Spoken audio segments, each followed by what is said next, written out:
ઋષિના ગળામાં નાખ્યો. જે હાથ સાધુ સંતો બ્રાહ્મણો ઋષિઓના ગળામાં પુષ્પની માળા પહેરાવતા હતા, પગે લાગીને આશીર્વાદ લેતા હતા, એ જ હાથે આજ એક ઋષિના ગળામાં મરેલો સર્પ નાખ્યો. શમિક ઋષિ સમાધિમાં હતા, સમાધિમાં જ રહ્યા. રાજા પરીક્ષિત ક્રોધથી ધુઆ પુઆ ત્યાંથી નીકળી ગયા.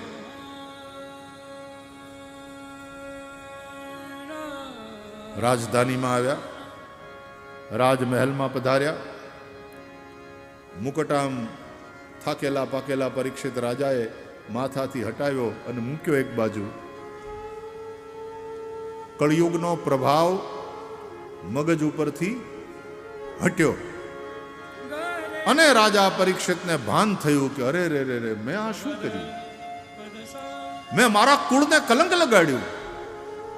એક નિરપરાધ ઋષિના ગળામાં મેં મરેલો સર્પ પહેરાવ્યો.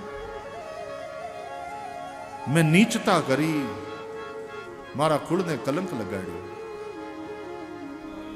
સજ્જન માણસ હોય ને એનાથી ભૂલ થાય, માણસ માત્ર ભૂલને પાત્ર, પણ એ પોતાની ભૂલને પહેલી વાત સ્વીકારી લે અને બીજી વાત એનું પ્રાયશ્ચિત કરે. રાજા પરીક્ષિતે વિચાર કર્યો, કોઈ બીજા અપરાધ કરે તો હું ચક્રવર્તી સમ્રાટ એને દંડ દઉં, પણ મેં એક ચક્રવર્તી સમ્રાટે અપરાધ કર્યો. હે ભગવાન, રાજગાદી ઉપર બેસવાનો અધિકાર, યોગ્યતા મેં ગુમાવી દીધી છે, માટે હવે પછી હું આ રાજગાદી ઉપર નહીં બેસું. રાજાએ રાજપદનો ત્યાગ કર્યો, સત્તાની ખુરશી છોડી દીધી. પહેલી વાત. બીજી વાત, ભગવાનની પાસે રાજાએ દંડ માગ્યો કે મારા અપરાધની મને સજા કરો. પ્રજા કોઈ અપરાધ કરે તો હું રાજા એને દંડ દઉં છું, પણ હે નાથ, આજે એક ચક્રવર્તી રાજાએ અપરાધ કર્યો છે, તમે આને દંડ આપો. એ દંડથી જ મારા પાપ ધોવાશે. મારા બાપ, મારાથી ભૂલ થઈ, હે નાથ, મને સજા કરો. અને એ જ સમયે ઋષિના આશ્રમમાંથી બે શિષ્યો આવ્યા, કારણ કે ઋષિના પુત્રે રાજાનું આ કર્મ જાણી ક્રોધપૂર્વક રાજા પરીક્ષિતને શ્રાપ આપ્યો હતો. ઇતિ લંઘિત મર્યાદમ તક્ષક સપ્તમે હની દક્ષંતિ સ્મ કુલાંગારમ. સાતમે દાડે તક્ષકના દંશથી મૃત્યુનો શાપ આપ્યો હતો. ઋષિના આશ્રમમાંથી આવેલા શિષ્યોએ રાજા પરીક્ષિતને કહ્યું, રાજા, અમે તમને સાવધાન કરવા આવ્યા છે. સાતમે દાડે તક્ષકના દંશથી તમારું મૃત્યુ થશે. સાંભળીને રાજા પરીક્ષિત બહુ રાજી થયા. ભગવાને મારી પ્રાર્થના સાંભળી. પણ પોઝિટિવ થિંકિંગ જુઓ રાજાનું, કે ઋષિપુત્રે મને શાપ નથી આપ્યો, મને સાવધાન કર્યો છે કે રાજા, તારા આયુષ્યના 7 જ દિવસ હવે બાકી રહ્યા છે. સાવધાન, જે કરવું હોય તે અત્યારે કરી લે. રાજા પરીક્ષિતે વિચાર કર્યો, મૃત્યુ અવશ્યમ ભાવી છે, મૃત્યુને ટાળી નહીં શકાય. હું મૃત્યુને સુધારીશ, મારું મૃત્યુ મંગલ થાય. આ શરીરથી ભૂખ પ્યાસ સહન ન થયા એટલે પાપ થયું, માટે જ્યાં સુધી મારું શરીર છે ત્યાં સુધી ખાવા પીવાનું બંધ. રાજા પરીક્ષિતે અનશન વ્રત લીધું. બધું છોડી પોતાના દીકરા જન્મે જઈને રાજગાદી સોંપી.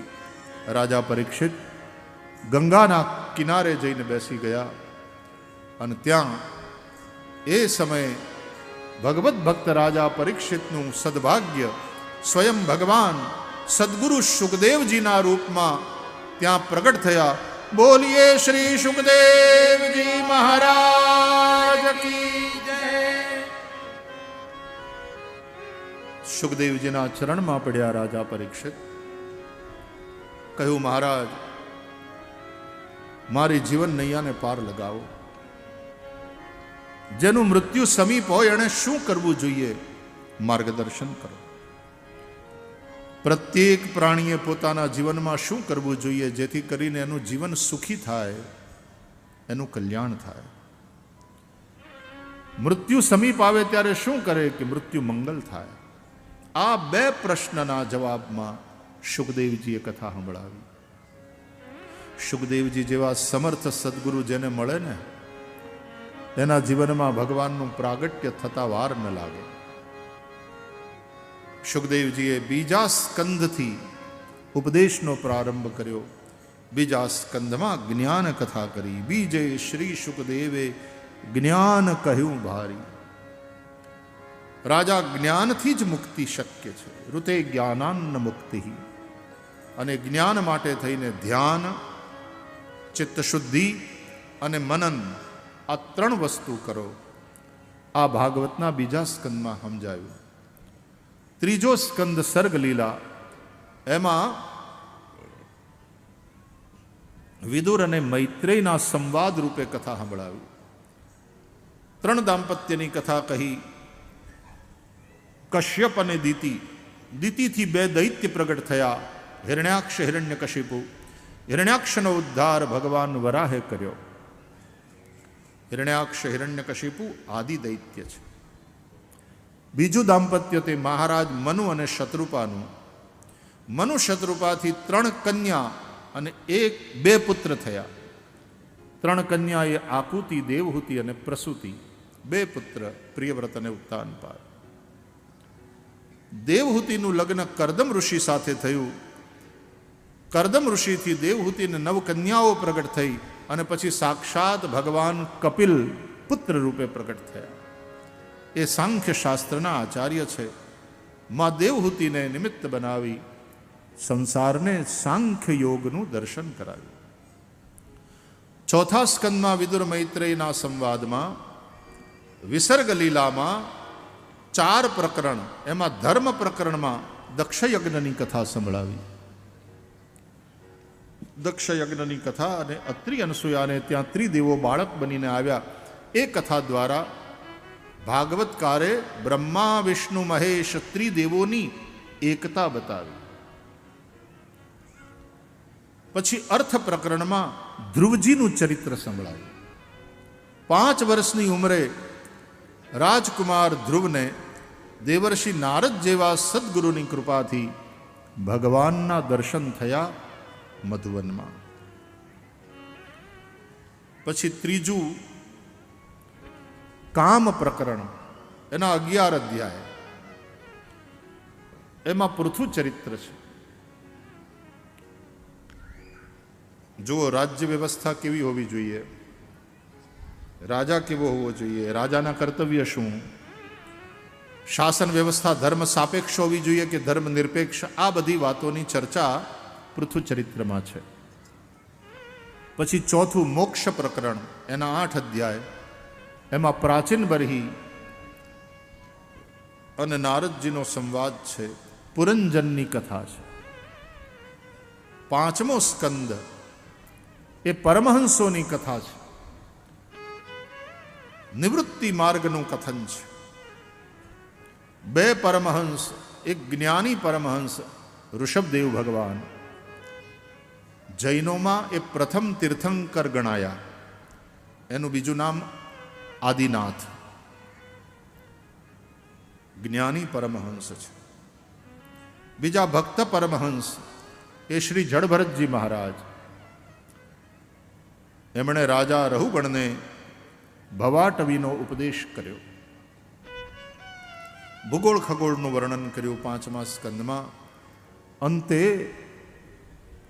નરકનું વર્ણન છે. 28 પ્રકારના નરકની વાત બતાવી શુકદેવજીએ. રાજા પરીક્ષિતે 6ઠા સ્કંદના પ્રારંભમાં નરકથી બચવાનો ઉપાય પૂછ્યો.